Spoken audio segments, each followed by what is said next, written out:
Si vous êtes l'heureux propriétaire de Hub Harmony et que vous recherchez une solution domotique vous permettant de contrôler et automatiser tous vos dispositifs infrarouges, ne cherchez pas plus loin, car dans cette vidéo, nous allons intégrer ensemble cette excellente plateforme à Home Assistant. Allez, ça part de là. Pour configurer comme il se doit le Hub Harmony, nous aurons besoin de créer nos premiers scripts et notre premier input select, qui nous permettra d'afficher et de sélectionner les activités dans une liste déroulante. Nous aurons aussi besoin de créer de nouvelles automatisations pour finaliser ces réglages.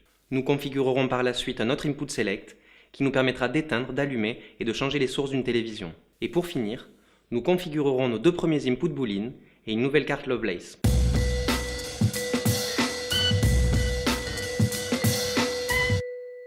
Avec le composant Harmony Hub Remote, vous pourrez contrôler l'état de vos dispositifs Harmony, démarrer une activité ou lancer n'importe quelle commande disponible sur l'un de vos dispositifs appareillés.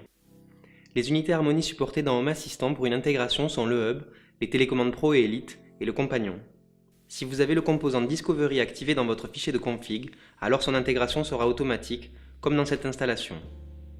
Toutefois, si vous préférez intégrer manuellement votre appareil, vous devrez l'ajouter à votre fichier de configuration.yaml en ajoutant le composant Remote avec ce code.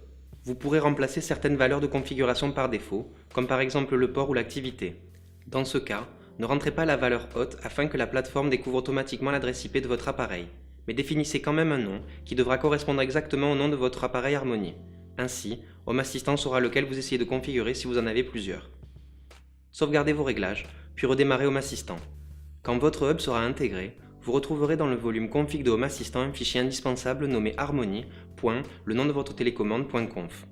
Ce fichier contiendra la liste de tous les noms d'activité et les numéros d'identification correspondants, la liste de tous les appareils et leurs numéros d'identification,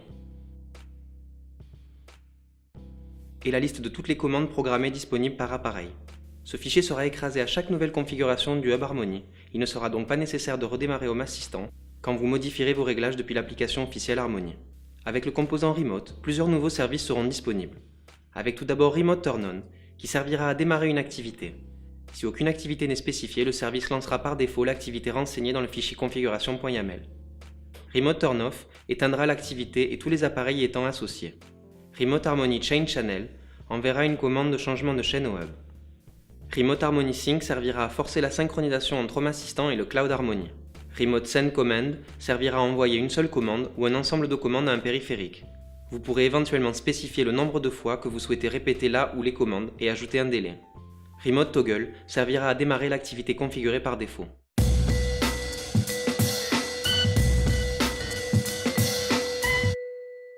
Les inputs select sont des listes déroulantes pouvant être sélectionnées via l'interface et pouvant être utilisées dans des conditions d'automatisation. Lorsque vous sélectionnerez un événement de changement d'état sera généré et cet événement pourra être utilisé dans un déclencheur d'automatisation. Pour ce faire, ouvrez d'abord votre fichier harmony.conf, car vous aurez particulièrement besoin de la section des activités en haut de la page. La mienne comporte, comme vous pouvez le voir, beaucoup d'activités, avec des doublons pour quand j'utilise ou pas mon amplificateur. Je trouve ça pratique et surtout économique. Ouvrez maintenant votre fichier de configuration.yaml et ajoutez le composant Input Select.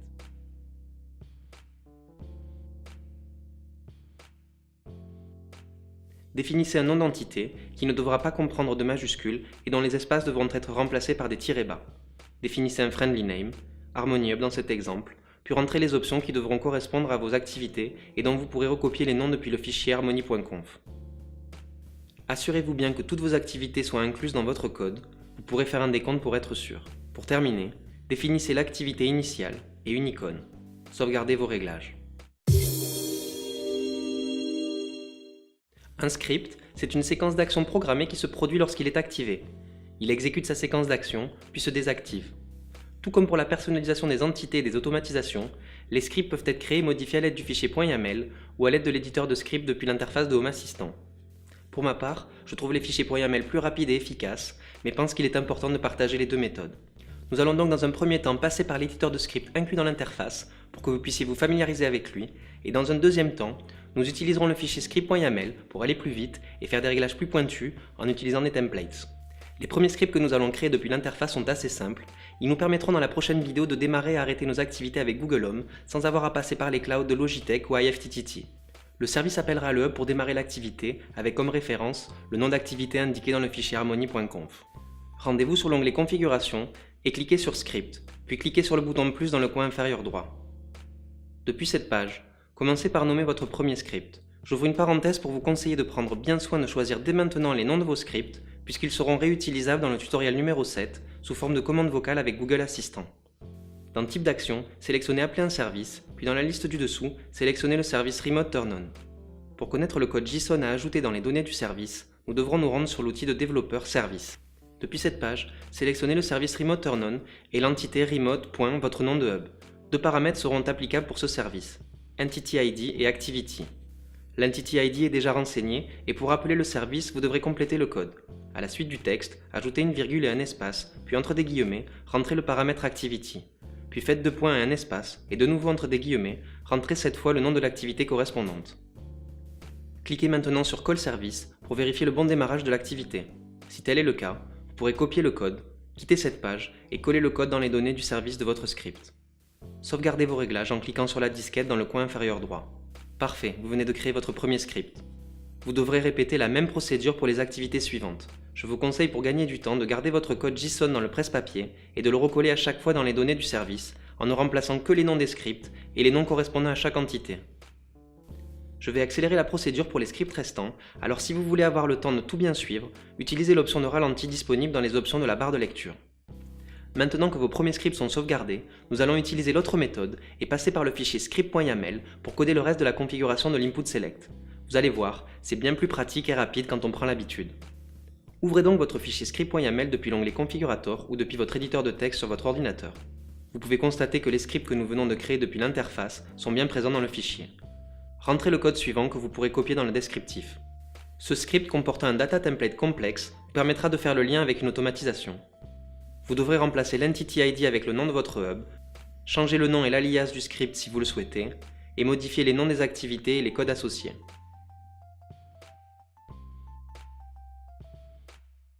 Sauvegardez vos réglages quand vous aurez terminé. Passons maintenant à la création des deux automatisations nécessaires au bon fonctionnement de notre input select. Pour gagner du temps, nous allons pour la première fois passer par le fichier automatisation.yaml et y coder directement nos automatisations.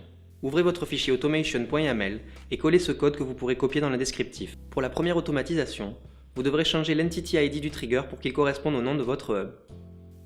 Vous devrez aussi rentrer une deuxième fois ce nom dans l'option de l'action sur la dernière ligne. Et si vous n'avez pas changé le nom de l'input select, vous pourrez laisser le reste du code tel quel. Cette automatisation modifiera l'affichage de l'input select lorsque vous changerez d'activité à l'aide de la télécommande Harmony ou d'un autre périphérique. Elle surveillera les changements d'état et mettra à jour l'input select. Bien entendu, cette technique pourra être également utilisée dans d'autres automatisations. Par exemple, vous pourrez demander à Home Assistant de réduire l'éclairage lorsque vous démarrerez une activité. Pour la deuxième automatisation, si vous n'avez pas changé ni le nom de l'input select, ni le nom du script, vous pourrez laisser le code tel quel. Cette automatisation déclenchera les changements d'activité, mais cette fois lorsqu'ils seront sélectionnés depuis l'input select. Si vous sélectionnez la même activité que celle déjà en cours sur le hub Harmony, cela n'aura aucune incidence fâcheuse. Sauvegardez vos réglages.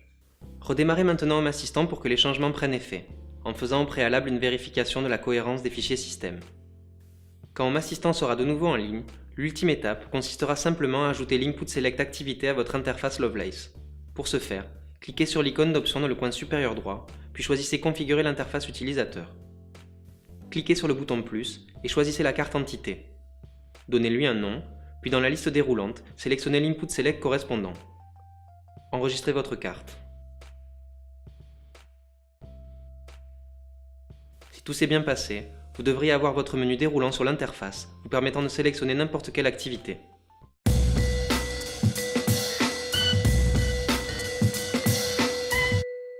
Nous allons répéter cette procédure et créer votre deuxième input select qui vous permettra cette fois d'allumer, éteindre et de changer les sources de votre TV. Ouvrez votre fichier harmony.conf et repérez la partie concernant votre TV. Ouvrez ensuite votre fichier de configuration.yaml et dans la section Input Select à la suite du premier, en respectant la règle des deux espaces, commencez la création de votre second Input Select. Nommez-le TV et ajoutez-y les options voulues. Dans notre exemple, Power Off, HDMI 1, HDMI 2, HDMI 3, HDMI 4 et Input TV. Pour finir, définissez l'état initial et une icône. Sauvegardez votre fichier.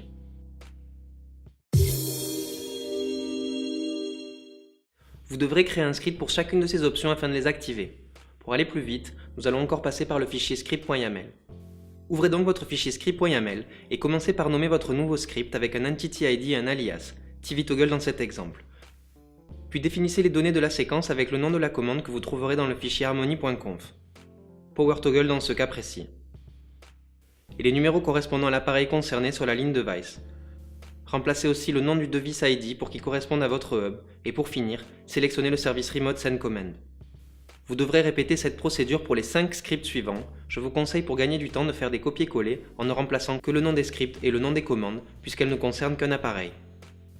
Je vais une fois de plus accélérer la procédure pour les scripts suivants, alors si vous voulez avoir le temps de bien tout suivre, utilisez l'option de ralenti. N'oubliez pas d'enregistrer vos réglages quand vous aurez terminé. Pour finir, vous devrez configurer une nouvelle automatisation qui vous permettra de changer la source depuis l'input select. Il est aussi possible de configurer des automatisations pour mettre à jour l'input select en fonction des sources utilisées par vos activités, mais pour ne pas surcharger ce tuto déjà bien rempli, je vous invite à vous rendre sur mon GitHub pour y consulter le fichier inputselect.yaml dans le dossier automatisation. Si vous avez suivi mes vidéos, vous devriez maintenant être en mesure de copier, coller et adapter les automatisations à votre config sans trop de problèmes. Ouvrez donc votre fichier automation.yaml et collez le code que vous pourrez copier dans le descriptif. Si vous le souhaitez, vous aurez la possibilité de modifier l'alias pour quelque chose de plus personnel. Vous devrez remplacer l'entity ID de votre input select dans Trigger si vous avez choisi un autre nom. Puis dans les options du data template, vous devrez remplacer les noms des options pour qu'ils correspondent à votre input select et en dessous, remplacer aussi le nom des scripts correspondants. Sauvegardez votre fichier. Faites maintenant une vérification de la cohérence des fichiers système puis redémarrez Home Assistant pour que les changements prennent effet. Comme précédemment, la dernière étape consistera simplement à ajouter l'input select à votre interface Lovelace. Retournez sur la page de configuration de l'interface utilisateur et plutôt que de créer une nouvelle carte, nous allons simplement ajouter le nouvel input select à la carte télécommande que nous avons créée précédemment. Cliquez sur Modifier, puis sélectionnez la bonne entité dans la liste déroulante. Vous pourrez tester, puis enregistrer vos réglages si tout fonctionne correctement.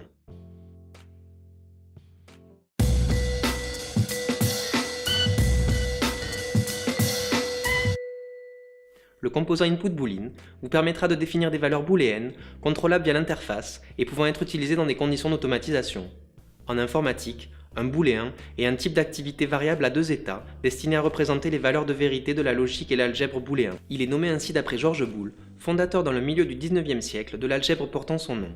Dans cet exemple, nous allons créer deux interrupteurs marche-arrêt pour une télévision et un lecteur multimédia. Pour intégrer le composant input boolean dans votre installation, ajoutez cette ligne de code dans votre fichier de configuration .yaml. Pour ces inputs boolean, choisissons les noms TV et Zapiti. Vous pourrez aussi définir une icône si vous le souhaitez. Sauvegardez votre fichier. Vous aurez ensuite besoin de créer deux scripts pour chacun des appareils. Un script marche et un script arrêt, que je vais rapidement créer depuis le fichier script.yaml en utilisant la même méthode que pour les scripts précédents. Je vous invite à ralentir la vidéo si vous désirez revoir la procédure en détail.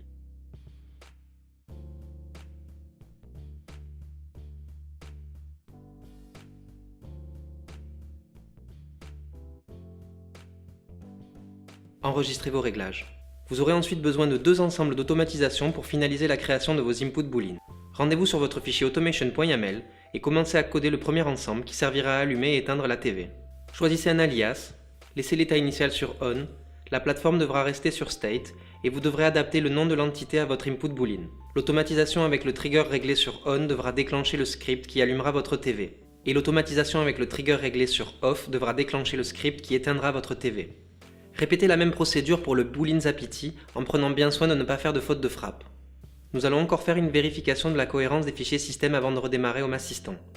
Cela pourra vous éviter une fâcheuse surprise. Et comme vous pouvez le voir ici, j'ai fait une faute de frappe ou un oubli à la ligne 73 sur le fichier automation.yaml.